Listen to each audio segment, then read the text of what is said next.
Let's shift gears and talk a little bit about Wales. An investigative journalist here. That we have a freedom of speech table, league table, and apparently the Welsh universities are not doing so well, Phil. I think I may be wrong on this, but I think the proportion of Welsh universities, who are gagging compared with UK universities is higher than anywhere else actually. But Aberystwyth is certainly at the top, and Swansea are fifth, and That's countrywide, UK-wide. UK-wide. Wow, that you get two in the top five is scary. Yeah, I mean, because they base it on things like, they're banning not just university but the student unions as well. They're banning people coming and saying certain things, like you had this Jermaine Greer thing in Cardiff, about transgender people.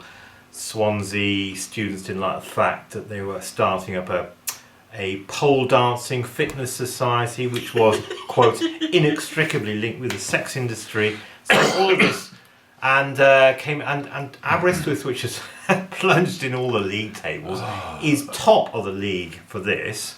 And the local paper, the Cambrian News, has asked for details through a Freedom of Information Act of their admissions, right? And they've refused them. I mean, there are lots. They've opened this campus in Mauritius, right, on the holiday island in Mauritius, and the rumour is that only 6 people have applied for courses there. Scary.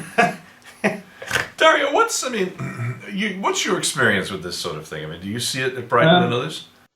Well, I mean, I think it's definitely happening, and I think it's a combination kind of two things. I mean, this is a little bit of generalization, but I think it's due to the marketization of universities generally. So if your students are customers, then you don't want to upset your customers. So therefore, if students if an event is put on that's seen to be offending a great swathe of your customers, then you might think twice about putting that event on. And also, I think it's tied in, that itself is tied into the wider notion of what you might call offence culture. So this sort of jump to be offended. And, I think this has come particularly through social media. I mean, we talked about it a lot, that everybody seems to be so quick. Everybody's got a platform to air their views, but everybody's so quick to be offended about what somebody says. Now, there's a positive aspect of this in terms of people are much more minded to watch what they say about somebody else for fear of this backlash. But it's getting to the point now where it's actually curtailing freedom of speech. And it's it links back a little bit to what we talked about earlier about Donald Trump. I mean, is it better to hear this guy's viewpoints, and then they can be challenged, and then they can be debated? I mean, I went to a Jesuit university in Massachusetts, and we had speakers across the board. I mean, speakers that were, radical anarchists to, right-wing, far-right capitalists. And the whole idea, at least from the Jesuits' perspective and growing up, in that university environment, was to get as broad a picture as you could so that in the end you could take your own decision. What I don't like is that universities and institutions are now setting themselves up as judge, jury, and executioner because someone doesn't like the way somebody thinks or acts. The thing is, this has gone up as well. I mean, the last year has gone up on the previous year in terms of the numbers. I think Darren's right. I mean, it's all, you don't want to offend people who are your customers. Right. And I mean, there is a great tradition of this. I remember when I was at university, there was a move to ban by the Women's Society the film.